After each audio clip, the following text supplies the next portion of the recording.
उमर अब्दुल्ला आज बानेहाल पहुंचते हैं, एक बड़ी रैली से खिताब करते हैं। वकार रसूल कांग्रेस प्रेसिडेंट भी उनके साथ। उमर अब्दुल्ला वोट मांगने गए हैं चौधरी लाल सिंह के लिए। कांग्रेस और नेशनल कॉन्फ्रेंस जम्मू में अलायंस के साथ इंतखाबात लड़ रहे हैं। जम्मू की 2 सीटों पर कांग्रेस, कश्मीर की 3 सीटों पर नेशनल कॉन्फ्रेंस ने अपने उम्मीदवार उतारे हैं। बानेहाल, चनाब वैली, जहां गुलाम नबी आज़ाद का काफ़ी असर है, तो फिर उमर अब्दुल्ला ने भी कोई कसर नहीं छोड़ी गुलाम नबी आज़ाद को घेरने की। अपनी पूरी तकरीर का बेशतर हिस्सा गुलाम नबी आज़ाद के ऊपर गुफ्तगू करते हुए गुजारा और आखिर में भारतीय जनता पार्टी को भी घेरा। जानते हैं उमर अब्दुल्ला कि चनाब वैली है, चनाब वैली में गुलाम नबी आज़ाद को घेरना भारतीय जनता पार्टी को घेरने से ज़्यादा ज़रूरी है। चौधरी लाल सिंह की हिमायत में मैदान में उतरे थे। चौधरी लाल सिंह के लिए वोट मांग रहे थे। कहा, अगर हाथ के निशान के अलावा कहीं भी वोट दिया तो समझो कमल के फूल को वोट दिया। गुलाम नबी आज़ाद के ऊपर जमकर बरसे उमर अब्दुल्ला। क्या क्या कहा ये आपको बताते हैं। कहते हैं क्यों सिर्फ एक सीट के ऊपर गुलाम नबी आज़ाद इलेक्शन लड़ रहे हैं। आपको याद होगा जब कांग्रेस छोड़ी थी और ये कहा था कि मैं एक ऐसी जमात बनाने जा रहा हूं जिसकी शुरुआत तो जम्मू कश्मीर से होगी, लेकिन फिर वो पूरे हिंदुस्तान में इलेक्शन लड़ेगी। हिंदुस्तान तो दूर रहा, जम्मू कश्मीर में भी वो सिर्फ एक सीट पर इलेक्शन क्यों लड़ रहे हैं, क्यों जम्मू में उम्मीदवार नहीं उतारा। पता था हिंदू उम्मीदवार उतारना पड़ेगा, वोट कटेगा तो भारतीय जनता पार्टी का कटेगा। अनंतनाग में पहले ऐलान किया, बाद में कहा पार्टी वालों ने मुझसे पूछे बगैर ऐलान कर दिया है। उमर अब्दुल्ला ने कहा पार्टी मैं भी चलाता हूं, क्या सदर की इजाजत के बगैर किसी का नाम अनाउंस हो सकता है। अभी आज़ाद खुद चाहते थे, लेकिन जब हमने मियां अल्ताफ को मैदान में उतारा तो गुलाम नबी आज़ाद की टांगें कांप गईं और उन्होंने अपना नाम वहां से वापस ले लिया। और क्या क्या कहा अपनी तकरीर में उमर अब्दुल्ला ने, वो आपको बताते हैं। कहा, एक बार नहीं 2 बार हमने गुलाम नबी आज़ाद को राज्यसभा भेजा है।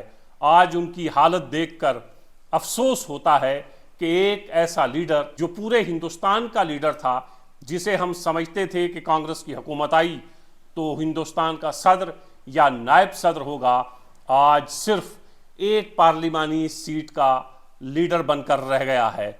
मैं ये सारी बातें दिल से कह रहा हूँ।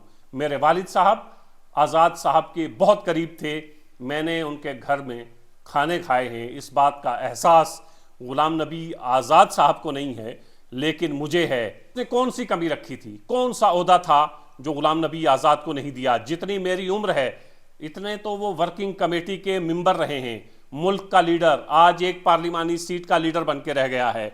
जब कांग्रेस से निकले थे, कहा था मैं जम्मू कश्मीर से शुरुआत कर रहा हूं, मगर एक नेशनल पार्टी बना रहा हूं। बताएं उधमपुर के अलावा उनका उम्मीदवार कहां है? अगर नहीं है तो फिर क्यों नहीं है?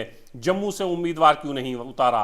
वहां उनका कैंडिडेट बीजेपी का वोट काटता, मोदी जी नाराज हो जाते। अनंतनाग जिस सीट के लिए खुद उनकी पार्टी ने ऐलान किया, पार्टी मैं भी चलाता हूं, क्या बिना सदर के पूछे कोई ऐलान हो सकता है? तो फिर आज़ाद साहब जब कहते हैं कि मेरे पार्टी वालों ने बगैर पूछे मेरा ऐलान किया, तो सच ये है कि उन्होंने खुद कहा था मैं लड़ूंगा, लेकिन हालात बदल गए। जब हमने मियां अल्ताफ साहब का नाम का ऐलान किया तो आज़ाद साहब की टांगें कांप गईं। बीजेपी का इशारा आया कि हट जाइए, पीछे हट गए। जम्मू से उम्मीदवार नहीं, अनंतनाग से उम्मीदवार नहीं, श्रीनगर से उम्मीदवार नहीं, बारामूला से उम्मीदवार नहीं, उम्मीदवार है तो सिर्फ और सिर्फ चनाब वैली से। क्यों?